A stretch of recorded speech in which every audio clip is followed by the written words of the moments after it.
Film ini menceritakan pemuda culun yatim piatu yang saat ini terus berjuang mengejar mimpinya menjadi seorang pejabat istana. Nasibnya berkata lain, setiap ujian yang diikutinya selalu berujung dengan kegagalan. Semua ini dikarenakan hati tulusnya memilih membantu seseorang dan meninggalkan ujian penting tersebut.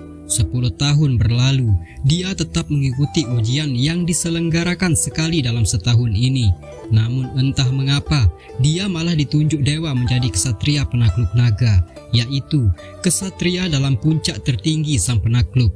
Gimana petualangannya? Silahkan teman-teman subrek channel ini terlebih dulu dan kita putar intronya.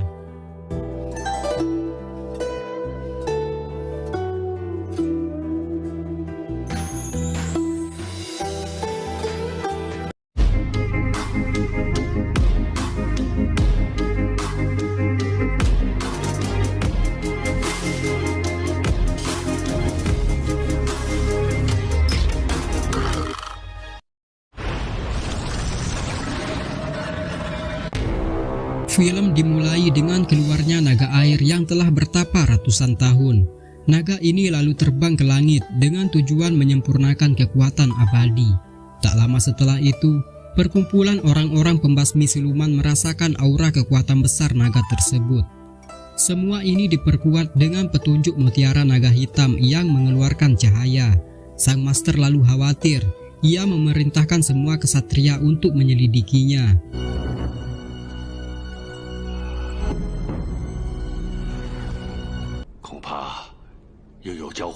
Di sebuah hutan lalu berjalan seorang pria bernama Su Yuan. Tiba-tiba tiupan angin aneh menghentikan langkahnya. Su Yuan mulai ketakutan setelah melihat cuaca cerah berubah menghitam.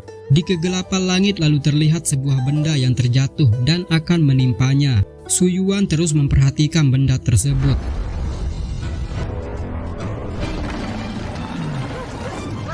Alangkah terkejutnya. Ternyata yang dilihatnya adalah seekor naga putih yang terjatuh. Naga tersebut tampak tak bergerak. Su Yuan tak percaya dengan apa yang dilihatnya. Ia sangat ketakutan dan berusaha meninggalkan tempat itu. Namun, tiba-tiba ruh naga tersebut keluar dan mengejarnya.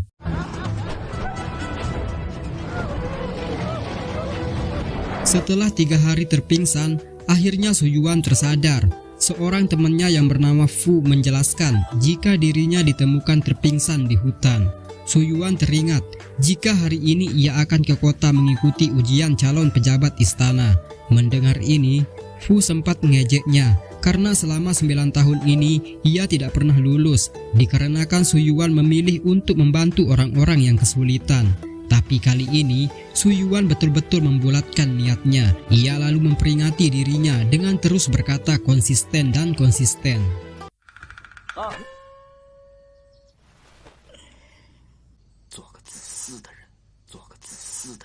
Fu lalu memberinya uang sebagai bekalnya di jalan. Singkat cerita, dia pun tiba di kota.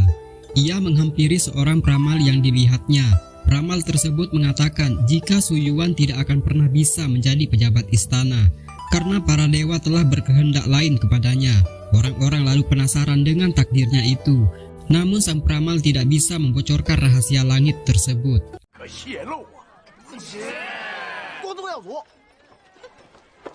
Di tengah keramaian itu, seorang anak perempuan berlari ketakutan. Anak tersebut dikejar seorang wanita cantik yang bernama Sanseng.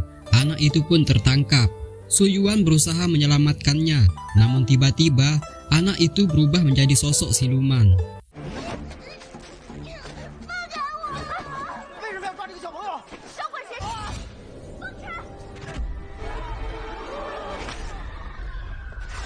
Sanseng terus mengejarnya. Kepanikan orang-orang bertambah setelah siluman itu hendak mencelakai seorang anak. Saat itu pun Su Yuan berhasil menyelamatkan anak tersebut. Sanseng juga terkena serangan dan terjatuh, namun lagi-lagi Su Yuan menolong mereka. Siluman ini sudah tak terkendali. Di saat seperti ini, tiba-tiba datang seorang yang menyerang dan membuat siluman itu terbunuh. Semua orang tertuju melihat susuk konde orang ini karena berlambang harimau.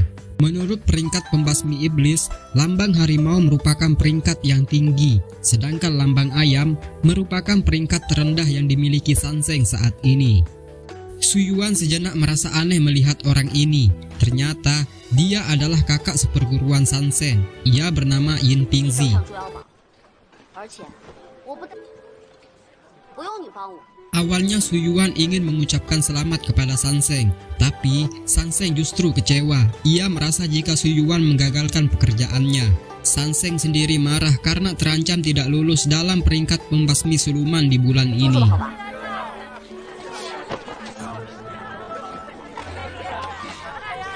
Pada suatu malam, Su Yuan berpapasan dengan Sanseng di hutan. Kala itu Sanseng merasakan adanya siluman di sekitaran tempatnya. Sanseng memperingati Su Yuan agar tidak menginap di perumahan tersebut.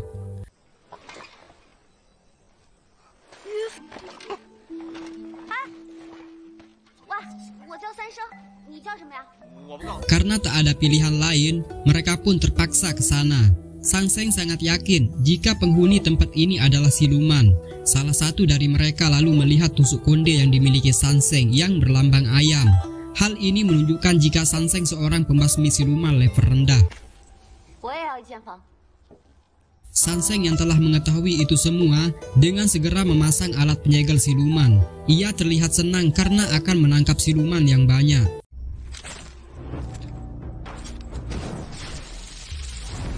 Di sisi lain, Su Yuan sedang membersihkan dirinya. Namun aneh, ketika ia bersentuhan dengan air, tiba-tiba ia terbawa ke sebuah glester yang luas. Di sana Su Yuan melihat pergerakan di bawah kakinya. Ternyata itu sosok naga putih yang pernah ia lihat dulu. Su Yuan sendiri terjatuh ke dalam air tersebut.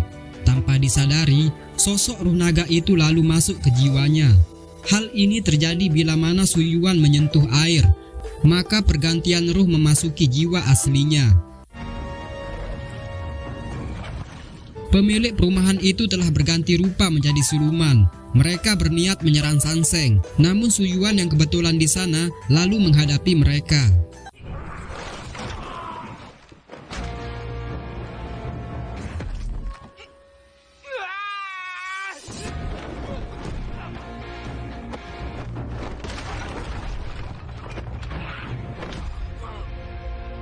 Sungguh tak disangka, Su Yuan yang terlihat cupu dan lemah berhasil mengalahkan para siluman dengan kekuatan ruh naga air yang menguasai dirinya. Sanseng penasaran karena tak ada respon sedikit pun dari para siluman. Ia mencoba keluar dan menjumpai Su Yuan yang dilihatnya berbeda. Sanseng lalu curiga jika Su Yuan seorang siluman. Pertarungan mereka pun terjadi.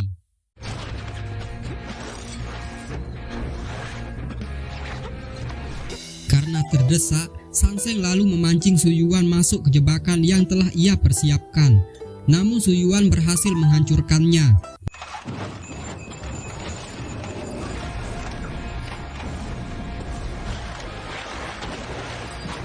Di sisi lain, Yin Pingzi merasakan keberadaan ruh naga tersebut. Dalam pertarungan ini, Sanseng tak sanggup melawan kekuatan Su Yuan. Tak berselang lama, Su Yuan tiba-tiba tersadar. Ia sama sekali tak menyadari yang telah terjadi.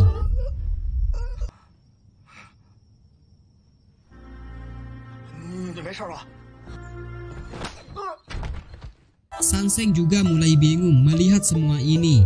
Ia lalu menahan Su Yuan dengan selendang saktinya. Saat itu pun kakak seperguruannya tiba karena ia merasa adanya aura siluman.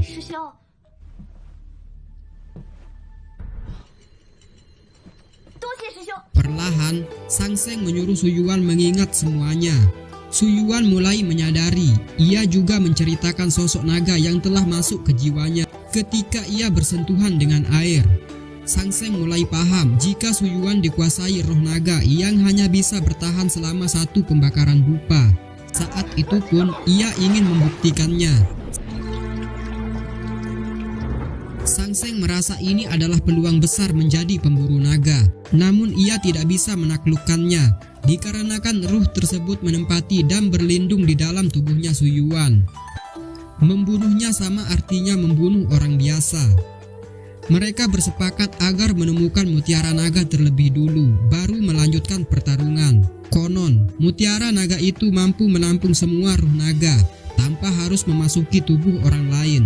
Sanseng lalu menyuruhnya beristirahat, karena besok pagi mereka akan menuju Pavilion, tempat mutiara itu disimpan. Di tempat lain, Ying Pingzi telah membunuh dan menghisap energi para siluman. Ia juga melepaskan seorang siluman, kemudian menjadikannya anak buah untuk mencari tahu tentang keberadaan ruh naga air tersebut.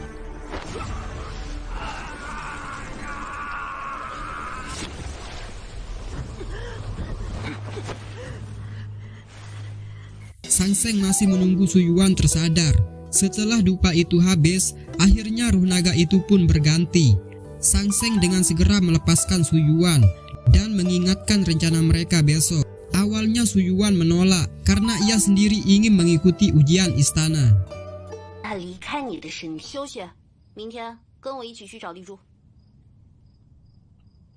Di malam itu Su Yuan teringat dengan perkataan mendiang ibunya. Jika ia harus bisa meraih cita-citanya menjadi seorang pejabat istana. Tanpa pikir panjang, Su Yuan memutuskan untuk pergi di malam itu. Namun di perjalanan, ia mendengar suara seorang wanita tua yang menyuruhnya segera pulang ke laut. Ternyata, suara wanita tersebut merupakan ibu dari ruh naga air yang terjebak di dalam tubuhnya.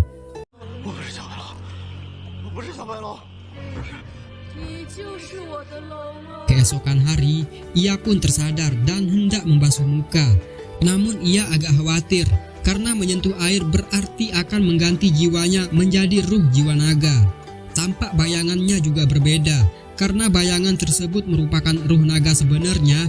Su Yuan lalu berdebat dan memberitahu tentang suara ibunya yang segera menyuruhnya untuk pulang. Namun sang naga itu menjawab jika ia tidak bisa pulang. Ketika di perjalanannya waktu itu, sang naga terjebak kekuatan orang lain yang membuatnya terjatuh dari langit, kemudian memilih raga Su Yuan untuk berlindung. Alih-alih, ternyata naga putih yang mengejarnya itu adalah dia sendiri. Naga itu lalu menyuruhnya balik menemui Sanseng, karena hari ini mereka telah berjanji mencari batu mutiara tersebut. Su Yuan lalu menolak karena ia sendiri akan mengikuti ujian istana kali ini. Di sisi lain, Sanseng baru menyadari jika Su Yuan telah kabur. Di perjalanan, Su Yuan dihadang 3 orang bandit. Ia lalu dihajar karena tidak mau menyerahkan uangnya.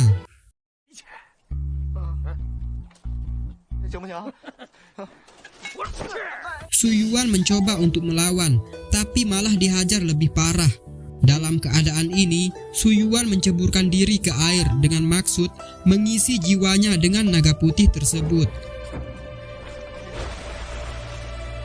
Para bandit terheran, ia mengira Su Yuan membunuh diri.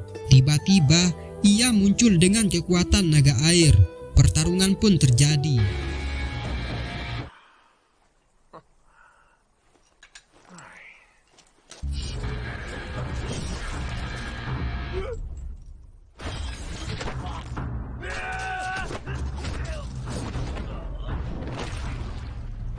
Di lain sisi, Ying Pingzi tengah melatih ilmu jiwanya. Ia merasakan kehadiran ruh naga tersebut. Dengan segera, mereka pun mencarinya. Para bandit ini terus menyerang, namun Su Yuan meledek mereka. Hingga akhirnya, para bandit harus mengakui kehebatan Su Yuan.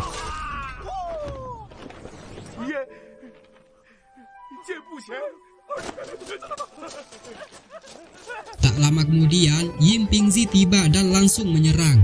Pertarungan kekuatan tingkat tinggi pun berlangsung. Roh naga putih lalu menyadari jika Ying Pingzi adalah orang yang membuatnya terjatuh dari langit.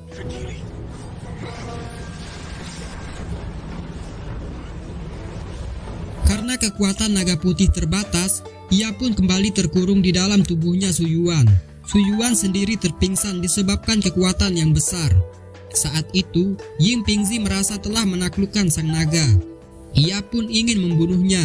Di saat itu, Sanseng datang dan menghentikan kakak seperguruannya. Ia juga menjelaskan jika naga putih hanya memanfaatkan tubuhnya Su Yuan. Membunuh orang tersebut sama saja membunuh orang tak berdosa. Mendengar ini, Ying Pingzi tak terima, ia terus berusaha membunuh Su Yuan. Saat itu pun Sang Seng menyelamatkannya. Di sebuah gua, Sang Seng membalut lukanya Su Yuan menggunakan potongan kain saktinya. Mereka mulai akrab setelah Su Yuan memutuskan untuk membantu naga putih pulang dan berkumpul dengan keluarganya. Ia juga bercerita tentang mimpinya jika ibu naga putih tersebut terus mencari anaknya. Namun, sang naga putih tidak bisa pulang sebelum mutiara naga dimiliki. Untuk itu, Su Yuan memilih meninggalkan ujiannya demi menyelamatkan sang naga putih. Su Yuan juga heran dengan perlakuan kasar Ying Pingzi. Sang Seng lalu menceritakan jika Ying Pingzi orang berbakat dalam peringkat penakluk siluman, namun sang master belum mengakui kehebatannya. Itulah alasan susuk konde berlambang naga tidak diberikannya. Hal ini membuat Ying Pingzi sangat berambisi untuk menaklukkan naga tersebut, karena lambang naga adalah peringkat tertinggi dalam kelas sang penakluk siluman.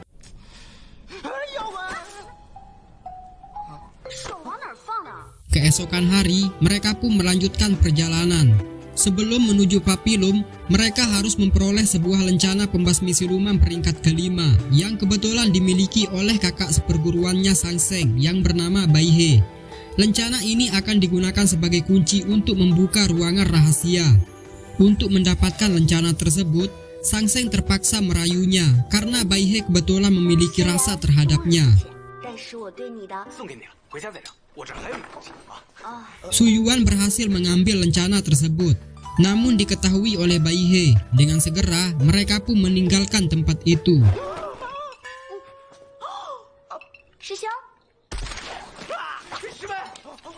Su Yuan lalu memberikan Sang Seng selendang sakti yang telah dibelinya tanpa sepengetahuan Bai He. Di lain tempat, Ying Pingzi mengetahui jika mereka akan menuju Papillum. Singkat cerita, mereka pun telah tiba di Papillum. Tempat ini sangat dijaga ketat oleh para penakluk siluman. Di sana juga terlihat sang master memberi seorang murid tusuk konde kenaikan level. Sang Seng bersama Su Yuan terus menuju ruangan rahasia tersebut. Namun tindakan mereka diketahui oleh Ying Pingzi. Ruangan itu pun berhasil dibuka. Di tempat ini terdapat begitu banyak pusaka peninggalan kesatria dan para siluman. Mutiara naga itu pun terlihat. Perlahan Sang Seng berusaha mengambilnya.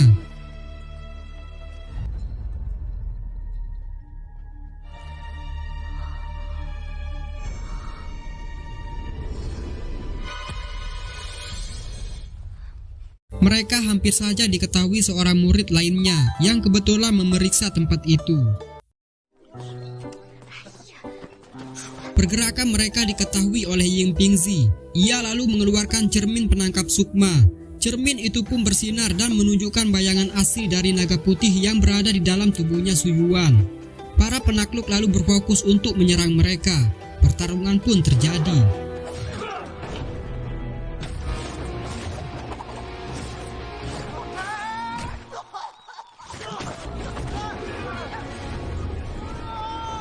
Sang Seng tak bisa melawan jumlah mereka.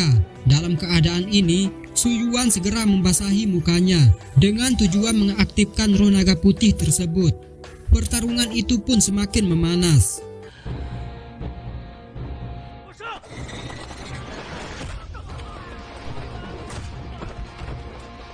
Para pemburu itu pun dikalahkan. Sang Seng lalu memberitahu naga putih agar segera keluar dari tubuhnya Su Yuan. Di sana juga terdapat kendi air sebagai media pembantu. Naga putih lalu mengeluarkan mantra saktinya.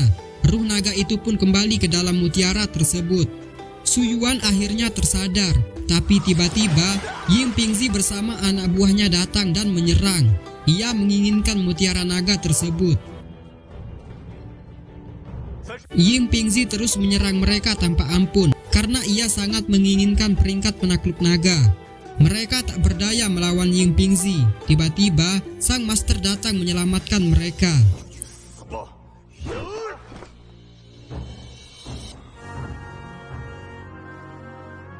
Ying Pingzi sempat terkejut melihatnya. Sang master lalu berkata, Inilah alasannya belum memberinya peringkat penakluk naga, karena Yin Pingzi memiliki hati yang jahat dan bergabung dengan para siluman. Mendengar ini, Yin Pingzi sangat marah. Wujudnya pun berubah menjadi Raja Siluman. Pertarungannya dengan Master pun terjadi.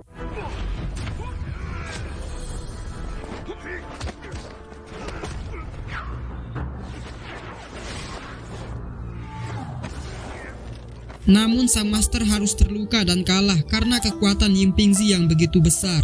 Dalam keadaan ini, Naga Putih menyarankan agar Su Yuan menelan mutiara tersebut. Ini adalah jalan satu-satunya agar bisa menyelamatkan orang-orang dari kekuatan jahat. Namun efek dari semua ini bisa menyatukan sang Naga Putih dengan keluarganya, tetapi kekuatannya berpindah kepada Su Yuan. Selain itu, Su Yuan harus kehilangan ingatannya. Mau tak mau Su Yuan akhirnya menelan mutiara tersebut. Tiba-tiba ia kembali terbawa ke alam berbeda. Wujud naga putih tersebut muncul dari dalam air, kemudian menyatu dengan tubuhnya.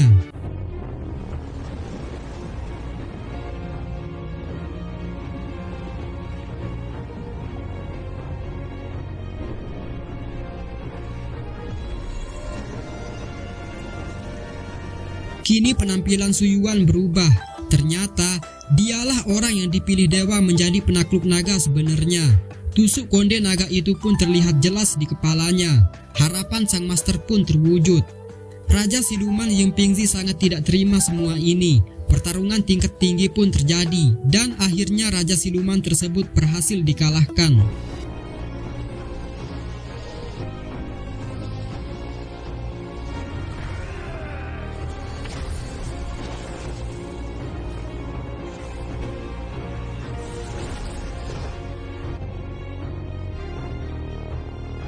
Setelah tersadar, Sangseng lalu bertanya kepada Su Yuan yang kini telah berubah menjadi penakluk naga. Sangseng berkata, "Apakah engkau Su Yuan atau naga putih?" Ia lalu menjawab, jika keduanya bukanlah dirinya. Tak lama kemudian, ia kembali menjawab, jika dirinya adalah seorang penakluk naga. Atas hal ini, Sangseng terlihat kecewa. Hari demi hari ia teringat masa-masanya bersama Su Yuan.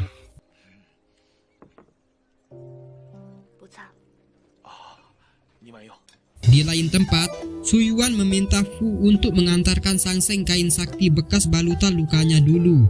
Dari sini, Su Yuan merasa ada keterkaitan dengan perempuan tersebut. Tiba-tiba, film pun selesai.